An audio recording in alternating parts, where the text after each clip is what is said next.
Shocking development on Capitol Hill today. Instead of the Democrats, it is a rare cave-in by the Republicans. Oftentimes, of course, when we're talking about the ceiling caving in, it is the Democrats that are folding up shop. But in this case, it is the Republicans, and it's literally on the debt ceiling issue. Now, President Obama said, I'm not going to negotiate over that. The debt ceiling was coming up. And the Republicans said, oh, yes, you will. And then today they were like, yeah, never mind. We changed our minds. We won't negotiate over it. In fact, they said, all right, we'll continue to fund all this. And remember, they already spent the money. This is just lifting the debt ceiling so that we can pay the money that Congress has already spent, right? And they said, all right, look, fine, we'll put that off till May 18th. So that's interesting, May 18th. So does that mean that they're not going to have a fight here over government funding or budgets, et cetera? No. Here, let me show you the calendar, okay?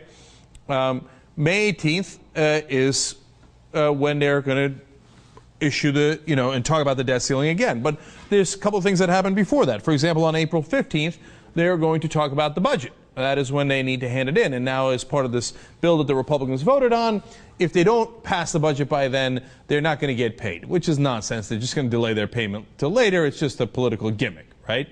And then also, there's March 1st. And what happens there? The sequester does. And that is the cuts that are set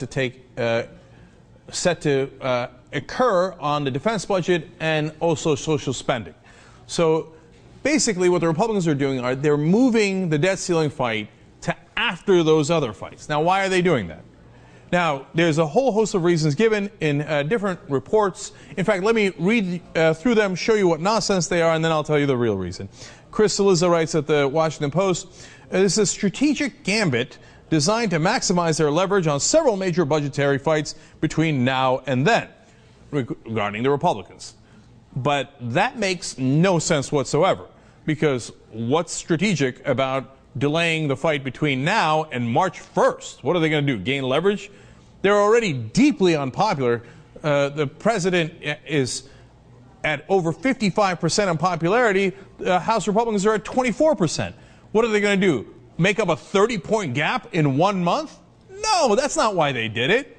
All right, continuing. They say, well, there's another theory. A prominent Republican consultant told Cillizza, the Republicans have to do a better job of picking our fights, so we need more concern about the impact of Obama's reckless spending before we fight with a guy who controls the bully pulpit.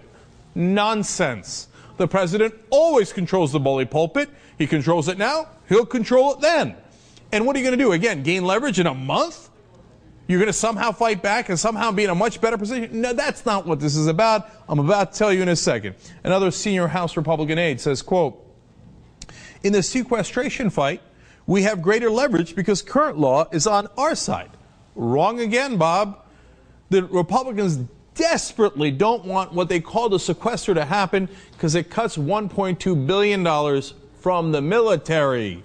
And they are all on record as saying they do not want that to happen under any circumstance. They don't have any leverage there. The law is not on their side. They're just pretending. They're faking it. One last one.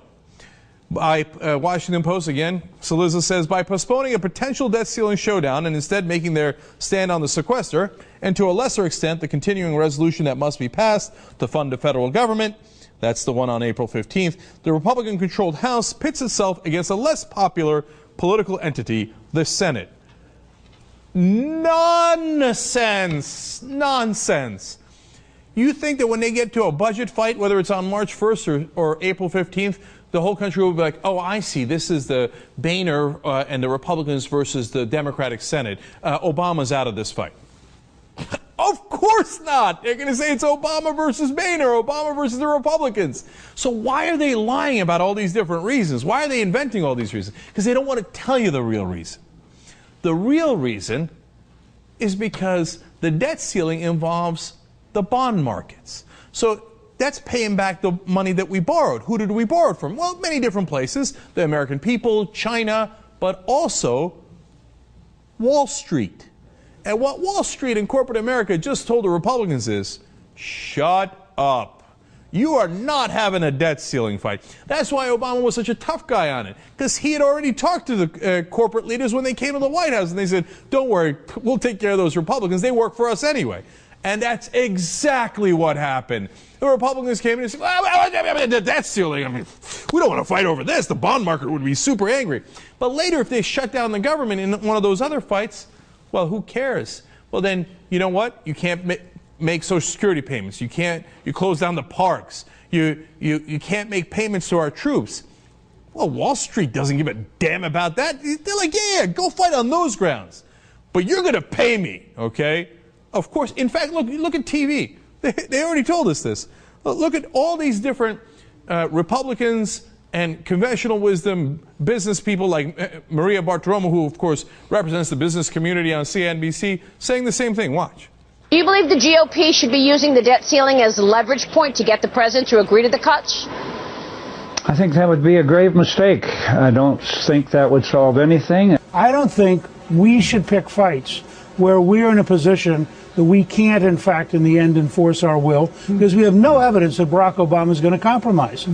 So Bartiromo egging them on. You're not going to fight over the debt ceiling, are you? I got Wall Street behind me telling me don't pick that fight. No, we won't. Even Gingrich, no, not the debt ceiling, not the debt ceiling. We'll have a death match later on other stuff, but not the debt ceiling.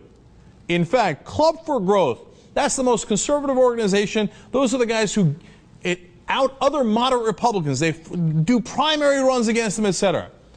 Interesting. Look at this. The Club for Growth will, on the other hand, strongly oppose any efforts during the upcoming debate over the continuing resolution to sequester that failed to arrest out-of-control spending. This is part of their statement saying, you can go ahead and vote to lift the debt ceiling. We won't score that against you. And that's the cue. That's the memo that is sent out to Republicans. Hey, we just talked to our bosses. They say don't fight on the debt ceiling. Fight on the other two things that we just mentioned. We'll score those so they go on your conservative report card. We won't score the debt ceiling one. Why not? Because they all work for the bond market and Wall Street. This is all a scam on us. And by the way, do the Democrats agree? Oh, hell yeah. Jay Carney for the White House says, we support the extension of the debt ceiling without drama or delay.